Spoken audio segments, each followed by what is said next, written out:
Hi, and welcome to another episode of the Sober Living Stories podcast. Meet Danette Deichmann. She's a healthy living enthusiast and a full-time nomad, and she's here to share her story with us. She is on her way to her first year of sobriety. She's been sober curious for years, and she has so many insights to share. She's living her best life. She is, when I say full-time nomad, I know that she lives in a van with her dog Cody, and she hangs out at the best skiing, climbing, and trail running spots in the West.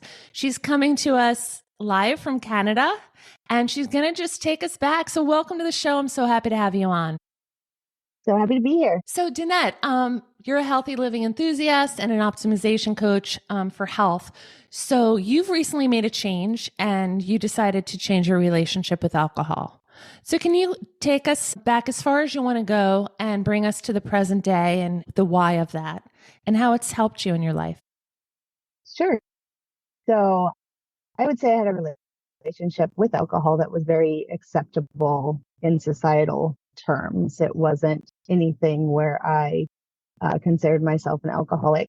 I didn't have an addiction or anything that was super dire that I needed to get rid of. It was more of a relationship that over the years, I drank from a very young age. I grew up in a very small town where that was something, again, that was kind of acceptable. And then into college, normal, or I'd say that this, what's normal in society. I drank a lot in college and had some scary incidents there, and then got a corporate job where I was going to conferences and kind of entertaining clients, and drinking was a big part of that. I mean, it seemed to just keep ramping up in a way where it was becoming more and more clear that it wasn't acceptable to me, that it was being really detrimental to my body and my life. And it was something that I had to really take a look at. I was a 0 or 100 drinker. I was either, not drinking, or I was going to drink or binge drink, really. So it's not that I was drinking every day, but when I drank, I drank. So that was something that I think was the first warning sign, or the first light bulb that maybe this is an unhealthy relationship with alcohol, and something that I would feel better and be better off without. And I felt like the only way to do that was to completely take alcohol out of my life. So I did, very luckily. I know I'm fortunate that it wasn't, like I said, it wasn't a true addiction, and that I did it pretty easily, and that I've had it out of my life for almost a year now. Wow. Mm-hmm. Very good. So so you said it was kind of easily. In pre-record, we talked about, or I had mentioned, I think there's this life-saving sobriety, and then this also others who are choosing to change their relationship with alcohol and become alcohol-free, and their lives are so much better because of it. So the kind of lifestyle that you live, can you just walk listeners through that? Because it's different, it's fun. But you're living in a van with I guess your dog's your best friend, Yeah. Cody, who I'd love to see a picture of. And just tell us where you go, what you do, what a day in the life looks like for you. Yeah. So I am full-time on the road. Usually through the whole year, I kind of follow the weather and go where there's temperate climates, and where I can stay pretty comfortable in my van with my dog. But a day in the life is kind of ever changing, and that's what I really like, is that it does, it's a bunch of micro decisions all the time, where to go, where to sleep, where to fill water, just these minute details that are really normal and really easy when you're in a house, are all of a sudden something to do, and something to kind of a challenge when you're on the road. But I get to see new places along with the struggles of nomad life. There's all the wonderful things. I walked at Lake Huron this morning, where Cody drank a ton of water and then puked in my van. That's the van life. But I did get to, go for my morning walk in a brand new place along Lake Huron, and, wake up to a really beautiful view. And that's kind of the perk, and something that is, keeps me going every day. Yeah. So let's talk about this for a second. That's really interesting and great. I love how you have to make, I guess, micro decisions on what you're doing in a day to get what you need. Also, I love that you're just going for what you want to do and not following the line. But you did mention you had a corporate job, And you also mentioned that you're 11 months alcohol free. So like, talk about how'd you get from corporate to nomad life? And when did you, yeah. So like, walk me through that. Like, when did you make that Yeah. decision? And then when did you make that secondary decision? And were they kind of linked? Because, you know, corporate life is a little stressful, right? And it's in a Mhm. box and in a line, and then you kind of freed it up. So how did that look? Yeah, it wasn't, I don't think it was linear or all at once at all. It really, I think we have to wake up and I have to wake up. And it took me a long time to start to realize these things that were not benefiting me and were really detrimental to my life. So I always say it was an awakening of like 5 years where it was just like, I don't really like my job. And maybe this marriage isn't the best marriage for me. And maybe I don't like being in cities. And it was all these things that I was finally able to have my eyes open to and wake up to, and not be we don't want to look at the things that are uncomfortable or might be hitting us in the face that are wrong in life. Sure. So like I said, I took my time to get comfortable with all these really uncomfortable things that I had to be really honest with myself that were no longer working for me, and start to allow myself to think about what I really want and what could make me happy and what changes would have to happen to even start to open the doors to a new life, as cheesy as that may sound, but it really has been. So over 5 years, I quit my job. I got divorced. I started a new career as a health coach, and I left a house in a city and moved into a van as a full-time nomad and full-time on the road, which is probably the biggest change of all of those kind of life-changing things. And then on top of that, I added in sobriety, which was an extra challenge, but I knew would just level up my life even more. Yeah, that's really inspiring. I mean, I'm sitting here and I'm thinking, I want to look at the things because I think most people say, wow, this is uncomfortable or I'm not happy here. But that's as far as they go. Like you looked at it, you saw what was uncomfortable in your life, and you thought, how can I make a change? And then you acted on it. And that I think is the differentiating piece between you and a lot of other people. But so could you give listeners just an idea of like, how did you have the courage to do that? Like what made you just say, you know what, I want this to be different? Because people may be at a point where they have made the decisions, have eliminated bad habits, and now they're currently in their same situation without the bad habits. And how can they level it up to be really satisfied in their life? I think it's with social media and media and TV and everything. I think we a lot of times hear the overnight story where it was like, I couldn't take it anymore, and here's my new life. And it cuts out all the pain points in between. And So and true. usually what for me was a 5 year journey. So I would tell listeners in the beginning, be patient with yourself. And the first step is to be able to acknowledge that something's not right and that you want something different, and acknowledge that that's really scary and that it could take a lot of time, and that if it doesn't happen overnight, it's supposed to happen or it's not possible. It's just everything happens in the timing it's meant to, and to really give yourself grace and some space to sit with a new idea or a new feeling or a dream, which I think when we get stuck in our cookie cutter routines and places that we feel safe, even though it's not great, we get really scared, or we shy away from dreaming. And the older we get, we shy away from dreaming or trying to create something new. So I hear what you're saying is to be patient with yourselves. And it was not an overnight success. And it was a 5 year journey. And yeah, and that could be daunting for some people. They're like, oh no. But the truth is we see a lot of success stories, but there is an extreme amount of hard work that goes into doing that. But it's life, you don't want to get to the end of your life and be like, I wish I would have done that. And so to start now, to identify, to look at the places that you want change in, and then to have the courage to do it bit by bit. And eventually it'll accumulate into the life that you want to live. So your journey from corporate to making decisions to leave a marriage, to change your living conditions, and then to eventually change your relationship with alcohol.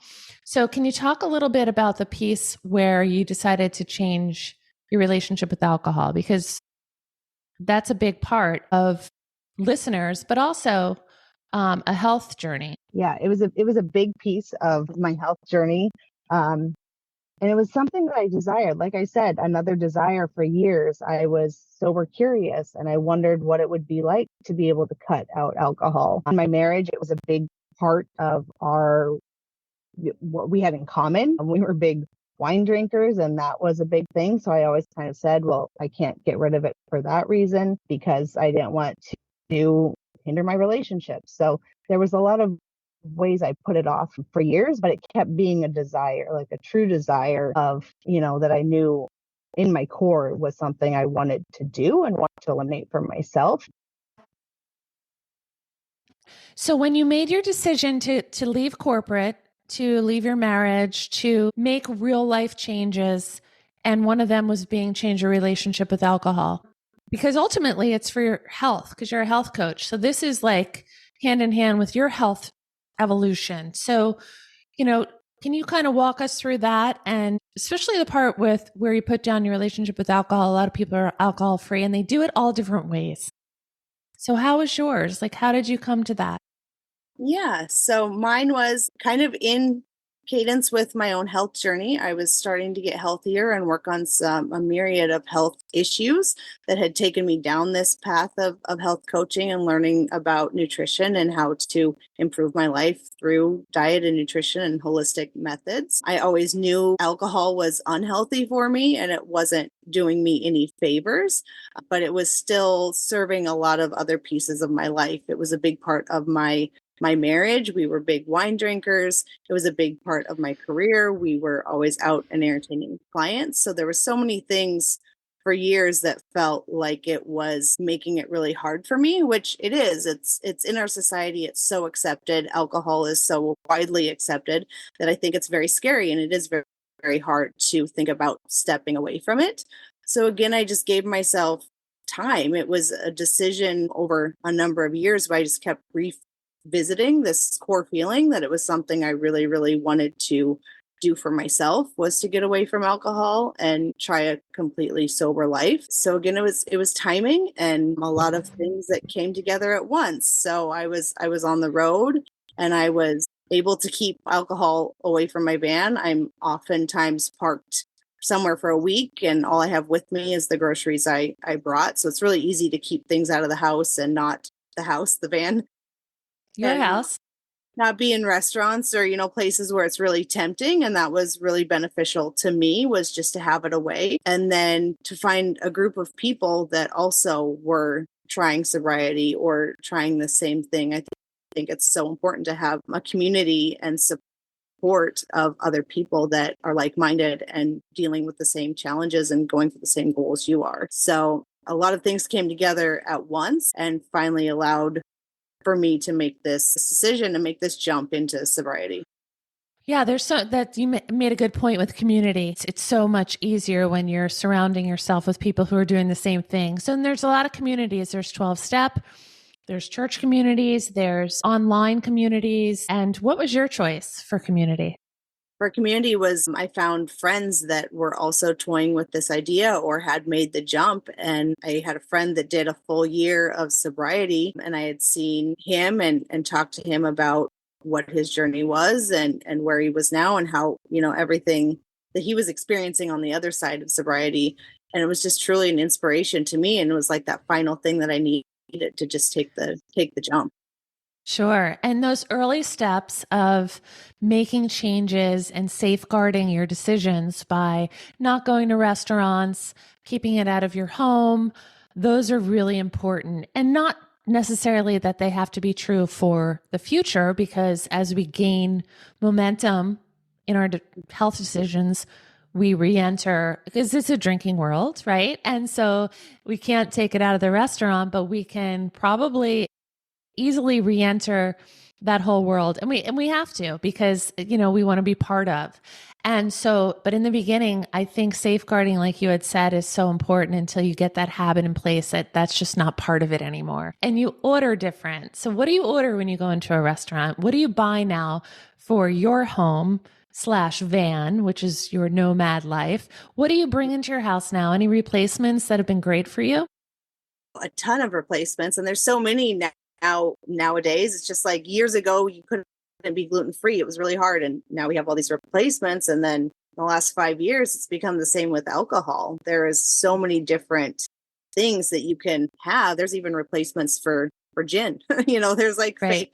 there's fake hard liquors. So, but my main thing is in a restaurant, I do club soda and lime. I'm a little boring that way. But outside of that, in my van, I have all kinds of different sparkling waters. Spindrift is a huge favorite of mine. Trader Joe's has sparkling pineapple juice. I just do little treats, something that's bubbly and has that same feel to Yeah. me it's a drink to enjoy. And I eliminate the need for a feeling from it. It's just having a bubbly drink to enjoy. Yeah, that's really good. Do you have any is there any spiritual component? I know a lot of people have like a spiritual component that they add in or practice, or some people that don't. For you, is there anything like that? For me, it's meditation and breath work. And that's more coming from my health journey as well. Stress was a big thing that played into my health and was really detrimental to my health, was keeping me sick all the time. Stress was also a big reason I drank. So I knew that I had to find a way to manage stress, especially with completely eliminating alcohol. I leaned hard into meditation and breath work. Yeah, that's interesting. That's good. Yeah, because it's a coping mechanism for a lot of people for whatever reason, and a stress eliminator, right? And so, but unfortunately, it's under the guise of like, oh, this is going to help me, but it eventually doesn't help because it's a depressant and it's all these things. And we wake up feeling terrible, and it like does not really do what it's marketed to say it does. So breaking that whole myth for yourself must have been pretty eye-opening, I know it was for me. So yeah, and I think it's true. There are a lot of other replacements and alcohol-free options out there, and meditation and breath work is really great. I know even if you're not fully involved in meditation and breath work, and if you remember to, I tell my kids before they go into an event that's stressful or a test, we do 3 huge breaths, like in through your nose, out through your mouth, like get that oxygen up to your brain or before bed, and just give space, and give yourself a moment to breathe. Cause a lot of times we move so fast, we forget, and just slowing down. So what's it like you have your dog with you. So when you're in your van, like a dog is a wonderful companion and friend. We just brought a dog into our home. And he was a little puppy and now he's 95 pounds and he was a rescue. But what a joy to our life. He's a member of our family. Like we absolutely are in love with him. And so what has that been like for you to travel with your companion? I have had my dog Cody he's 17. So he's my little old man. He's my grumpy old man. Old man. But he's been such a big component of my health journey as well as sobriety. He's what gets you up in the morning. Like when you have a dog, I'm sure now, staring you in the face, you have to get out of bed. You have to take them for a walk. You have to go outside, which I think without a pet, sometimes you can stay inside all day. So it gets you outside. It gets you to take a breath of fresh air. It gets you to get your steps in. He's done all those things and more for me in addition to just being a companion and being the guy on the other seat that I talk to when I'm in Toronto traffic. Right. And you're in Canada right now and you mentioned a morning walk. So where did you walk? And that's so great, and having a dog gets you out there, but really committing to getting outside in nature and just being out there, being physical, looking around, being in different environments. Where did you walk today? This morning, I put my phone away and I went into a little park that happened to be right along the beaches of Lake Huron. And you could see out into, it looked like an ocean because it's such a big lake. The Great Lakes up here have just blown my mind in their vastness and size. But we walked along Lake Huron this morning in a little park. Oh, that's great. So yeah, we talked about replacements, having the courage to make change. What else can you add to listeners who are kind of, like I said, on the fence of like, they've made some big health habit changes, but they're still relatively stuck in their routine of life that they're not really happy in?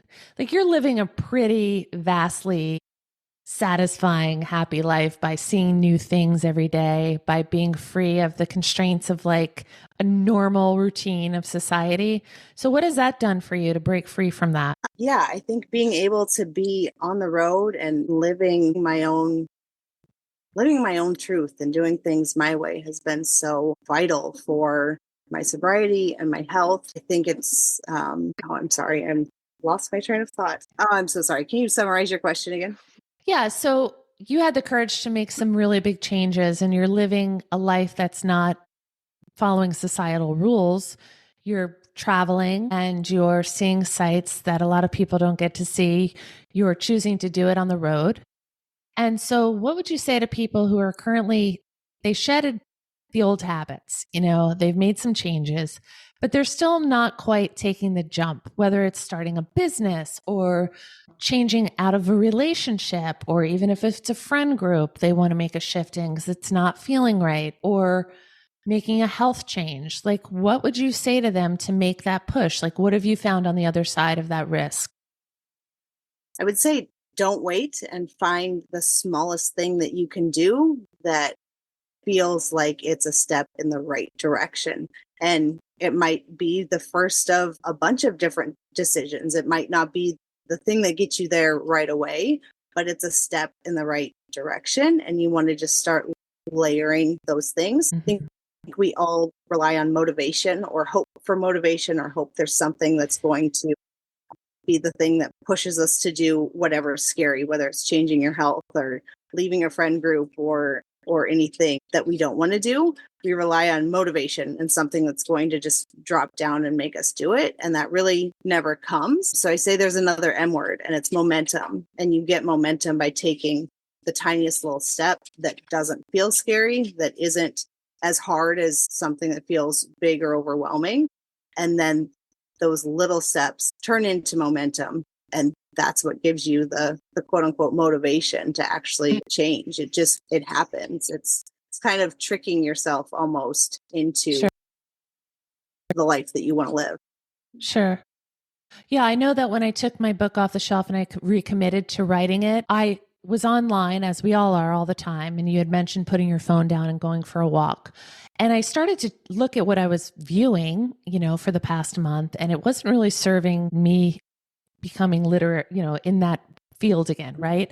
So I changed like my algorithm, and I did that by kind of Xing out of the things. And then I started following things that were more in line with what I wanted to happen, my goal of accomplishing the book, my goal of staying accountable, or tips on how to write better, editing. So I just kind of redid it to speak to more of a literary space of how I wanted to do. And you talked about community and being surrounded by like-minded people and being alcohol free.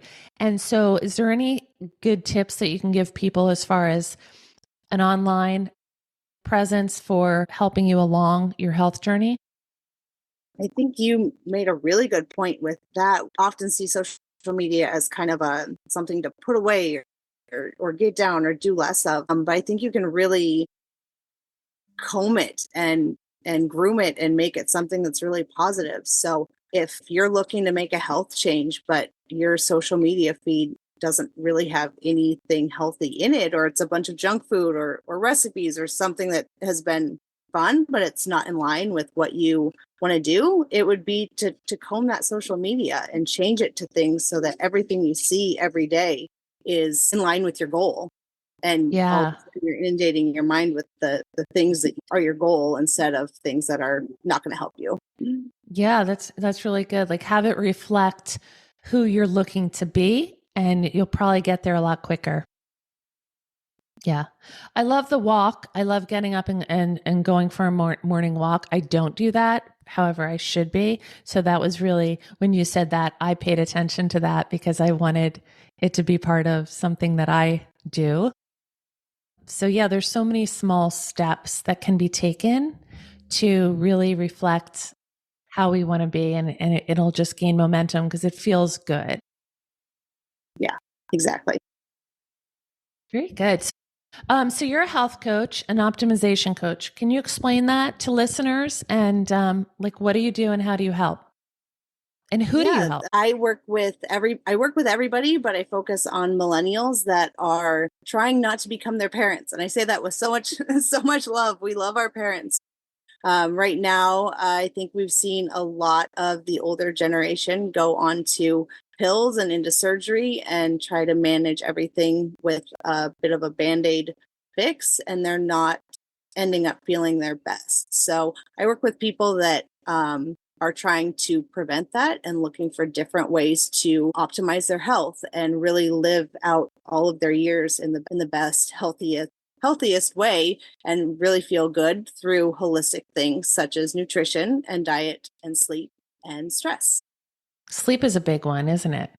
Is a big one. And like, who doesn't love sleep? So that's where I start with my clients a lot, because if you can focus on that and then, like you said, realize when you start feeling good that it's coming from whatever, that morning walk or sleep, then you want to do more of it. Then it becomes easier and you want to optimize it more. So sleep is a one I start with a lot. That's really good. Yeah. So where can people find you? And as we wrap up, and if you have any, where can people connect with you during the week? And if you want to, where can people connect with you during the week? And if they wanted to connect with you, to have you as a coach, to walk them through nutrition, sleep, alcohol-free living, because you have expertise in that as far as you making a change for yourself and it worked and you're seeing the benefits, where can they connect? Yes, so Instagram is my main thing. My handle across Twitter, Instagram, and TikTok is Danette R. May, DANETTER May. And I do a free 30-minute coaching session where we can talk about some of your goals and some of your tribulations and what you're looking to accomplish and see if we're a fit. I do that 30 minutes free, and you can set that up really easily through my Instagram link. So it's like a free consultation. Yeah. Oh, that's great. So do you document your travels as well? That's all in the same thing. So my page is a combination of healthy living and healthy living on the road. I love the title, Healthy Living Enthusiast. It just encapsulates everything that you're doing, your decisions, your lifestyle, your choices, and how you're going to serve people. And I look forward to watching you and seeing this all play out. And also, I encourage listeners to follow you on Instagram. I'll have that in the show notes. I'll also have her coaching consultation link in there if you wanted to click on that and have a free 30-minute consultation with Danette. She's happy to have that with you and get you on your path to living out the best version of who you are. So thank you so much for being on the show. I really appreciate you coming on and taking some time out to let us know a little bit about who you are. Thank you so much for having me. And congratulations on almost having 1 year alcohol free. That's a huge accomplishment. So we'd love to see a picture of your dog and stuff. Is Cody on your Instagram? He is all over my Instagram. Yeah, so we'll have to check him out. And it's so great. I love that you have a companion to do this whole thing with, and enjoy Canada. Where's your next destination? I am headed to the far east, as far as Maine. Those are Maine, Vermont, New Hampshire are 3 states I've never been to. So I'm going to explore those into the fall. Well, enjoy it and keep going after your life. You're doing an incredible job, and I'm happy to have had you on the show today. Thank you.